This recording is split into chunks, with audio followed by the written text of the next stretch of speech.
അള്ളാന്റെ ഹബീബ് ഒരിക്കൽ പറഞ്ഞു, ഒരു മനുഷ്യൻ പ്രഭാതത്തിലേക്ക് എഴുന്നേറ്റ് വരുമ്പം തന്നെ അവന്റെ ശരീരത്തിലുള്ള മുഴുവൻ കെണിപ്പുകളുടെ എണ്ണം കണ്ടും അവൻ സ്വതക്ക ചെയ്യാൻ ബാധ്യസ്ഥനാണ്. നമ്മളൊന്ന് ആലോചിച്ച് നോക്കി, ആ കിടന്നോടത്തുനിന്ന് എഴുന്നേൽക്കാൻ പറ്റിയല്ലേ നമുക്ക്? എത്ര കെണിപ്പുകളാ നമ്മളെ ശരീരത്തിൽ. ഏതെങ്കിലും ഒരു കെണിപ്പിന്റെ ഉള്ളിൽ നിന്ന് ഒരു സൂചിന്റെ മൊന കൊണ്ട് കുത്തണ വേദന തോന്നിയാ അന്ന് പണിക്കുവാൻ പറ്റും നമുക്ക്? പീടിക തുറക്കാൻ കഴിയാം നമുക്ക്? വേറെന്തെങ്കിലും പോകാൻ പറ്റുമോ? ഇല്ല. ഒരു പ്രയാസമില്ലാതെ നമ്മൾ എഴുന്നേറ്റ് പോലും. നമ്മൾ ഗ്രീസ് ഇട്ടണതിന് വേറെന്തേലും കൊടുത്തണോ? ഒന്നും കൊടുത്തിട്ടില്ലല്ലോ. ഇത് എന്ന് തുടങ്ങിയതാലേ വളക്കണ് നിർത്തണ് ഇരിക്കണ് കിടക്കണ്. അപ്പൊ എഴുന്നേറ്റ് പോരുമ്പം തന്നെ ഇതിനൊക്കെ സ്വതക്ക ചെയ്യാൻ കടപ്പെട്ടവരാണ്. പക്ഷെ അതിന് മാത്രമുള്ള കാശ് നമ്മളെ പോക്കറ്റിൽ ഉണ്ടാവില്ല.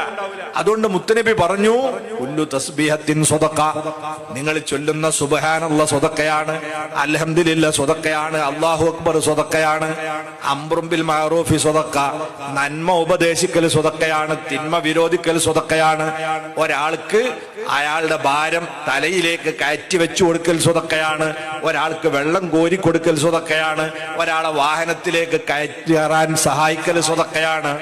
ഇങ്ങനെ കുറെ എണ്ണി പറഞ്ഞിട്ട് അവിടുന്ന് പറഞ്ഞു, വയഅദിലു ദാലിക കുല്ലഹു, ഈ പറഞ്ഞ എല്ലാ കർമ്മത്തിനോടും കിടപിടിക്കും.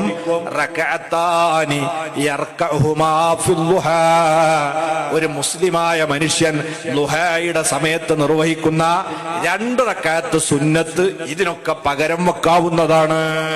അല്ലാഹു തൗഫീഖ് തരട്ടെ.